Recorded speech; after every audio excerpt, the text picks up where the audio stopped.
Howdy, folks. This is just a reminder that if you like this content, you can help me out by liking, commenting, and especially by subscribing.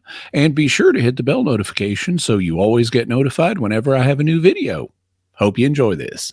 Some anti-Catholics say that 666 is attributed to the Pope. And Yeah, why is this not this the is Pope? this is nonsense. For one thing, this is a political leader that demands to be worshipped as a god and that exists in the first century and that persecuted Christians in the first century. This is all about Rome. It's clear, whatever the whore is, the beast that the horse sits on, and this may not, by the way, be a geographical relationship. It may be a political alliance between Jerusalem and Rome to persecute Christians. That's what the beast seated on the horse seated on the beast may symbolize. Jerusalem is being supported by Roman authority, and they're both attacking Christians. There's just not a description of the Pope here. The Pope is not a worldwide political leader who persecutes Christians in the first century or the first few centuries, and so forth. The linking of the number 666 to the Pope is kind of sleight of hand. You can make anybody have the number 666 if you get to pick the system that you're using.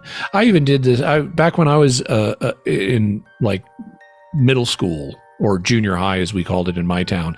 Back in the 1970s, there was this set of movies that came out called The Omen, which were about the Antichrist, and so who has the number 666 was a kind of a question at the time, and I discovered you can make anybody's name add up to 666 if you get to pick the rules.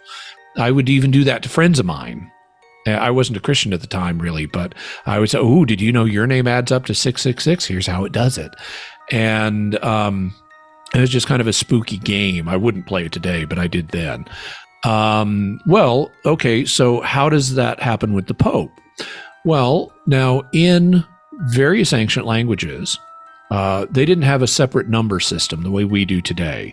We use what are often in English called Arabic numerals, 1, 2, 3, 4, the symbols for those, right. But there really would be better called Indian numerals because they came from India by way of Arabic culture. So that's why they're called Arabic numerals. But we have a set of numbers and a set of letters, your ABCs and your 1, 2, 3s.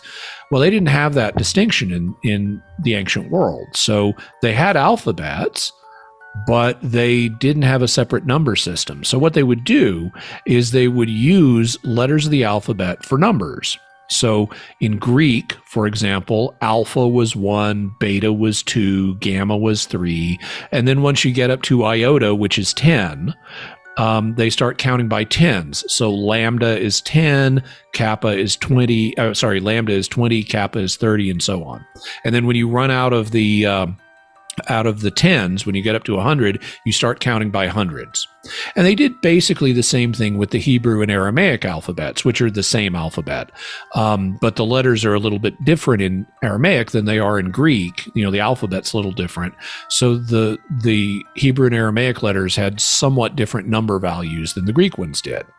So what happened is after the time of the Reformation, people wanted to portray the Catholic Church as the whore of Babylon. They wanted to portray the Pope as the Antichrist because that's the only way as a European that you could really justify breaking away from the Catholic Church. Because in the 1400s, everybody in Western Europe knows this is a true church. So how do you break away from it if it's the Church of Christ? And what they did was they searched around, Revelation has this evil thing that's opposite the New Jerusalem. It has this whore of Babylon. So that must be what the Catholic Church is. And then you can explain why the Catholic Church is so big and impressive, but not be the Church of Christ. Oh, and there's this leader of it, this Antichrist figure. So that must be the Pope.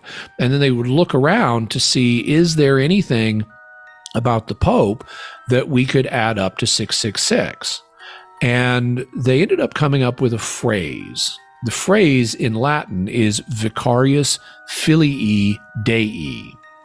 And if you it means vicar of the Son of God. And if you take vicarius filii Dei and you forget all the letters that don't have meaning in Latin, and you individually add up the I's, which means 1, the V's, which means 5, the X's, there's not really an X in it, but that would mean 10, the L that means 50, the C that means 100. You add all of that up in vicarius filii Dei and ignore the rest, you get 666, assuming you add it up a certain way. Actually, you have to be careful because in Latin, if you put a 1 in front of a 5, it doesn't add, it becomes a 4. If you put it the other way around, if you put the 5 first and the 1 second, it becomes a 6. So if you actually look at the spelling of vicarius filii Dei, if you take account of the comes before or comes after rule, it actually doesn't add up to 666. It's only if you ignore that rule. But then you've got another problem, which is why would you be using Latin anyway? Because Revelation isn't written in Latin. It's written in Greek by someone who was a native speaker of either Hebrew or Aramaic. So Hebrew, Aramaic, and Greek are the languages we should be looking at for this, not Latin. And it so happens that if you add up one spelling of Nero Caesar, which actually would be Neron Caesar, it adds up to 666. But there's a second way to spell Nero in Hebrew and Aramaic, which is just Nero Caesar. You leave off one of the news.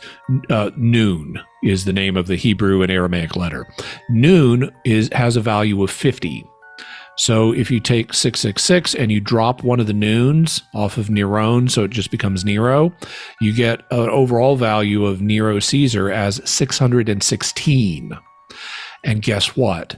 There are early manuscripts of Revelation that give the number as 616. So it looks like people in the first and second century, when Revelation was first being copied, knew about the connection between the beast and Nero Caesar. And depending on how they spelled Nero Caesar, with or without the noon, they either wrote 666 or 616 in their copies of Revelation. And this gives us very early Christian evidence that the number was understood in the early days to refer to Nero Caesar, not the Pope, who didn't even have the title vicarius filii Dei.